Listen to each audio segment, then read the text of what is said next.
Eh bien, bonjour à tous. Donc, on va faire un exercice sur les genres de récits. Donc, je me suis dit que plutôt que vous faire lire des histoires, ce serait sympa que je vous en raconte.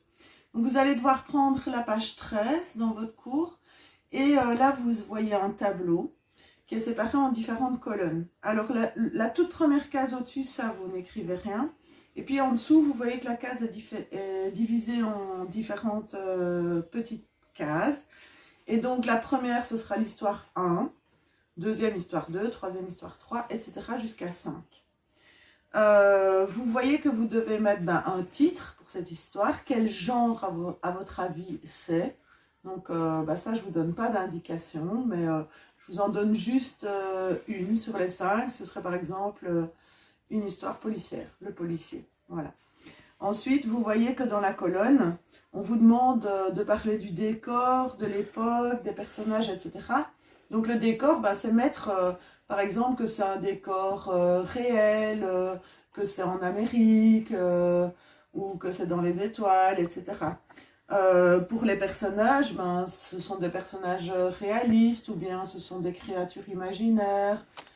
Pour les dates, c'est plutôt genre au 5e siècle ou plutôt dans le futur. Voilà, donc vous devez répondre à toutes les caractéristiques du tableau par rapport aux différentes histoires.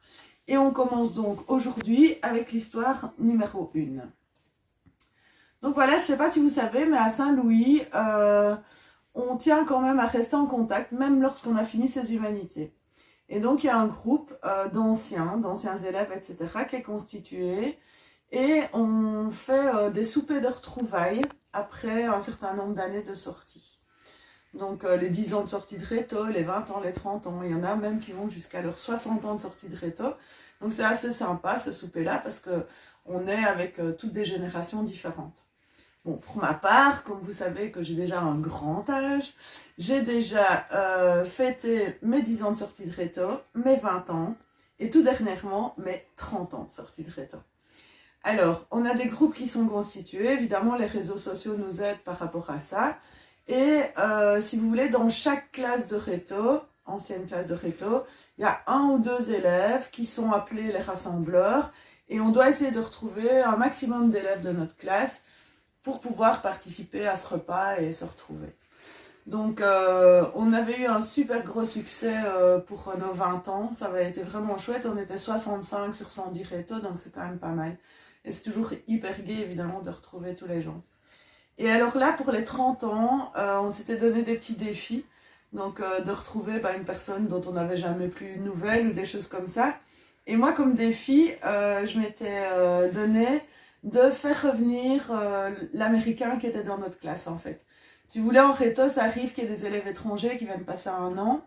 Et donc, moi, dans ma réto, il y avait un Américain de Los Angeles qui était venu donc passer 1 an avec nous, qui s'appelle Peter.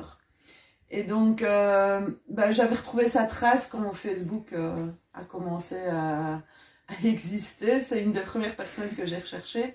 Donc, j'avais déjà parlé un peu avec lui par message.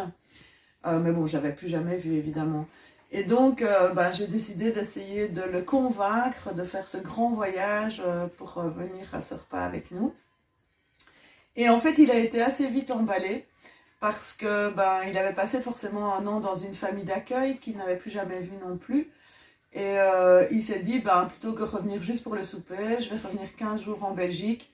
Et comme ça, je pourrais aller voir ma famille d'accueil. Puis, je pourrais aussi aller en France parce qu'après l'année passée à Saint-Louis, il a fait une année d'université à Paris. Et donc voilà, il a tout mis en œuvre pour son voyage. Et moi, je n'ai rien dit à personne. Donc, ça a été la grande surprise du souper quand Peter est arrivé. Donc, c'était vraiment chouette. Les retrouvailles étaient vraiment sympas. Et voilà, c'était l'histoire que je voulais vous raconter pour l'histoire numéro 1.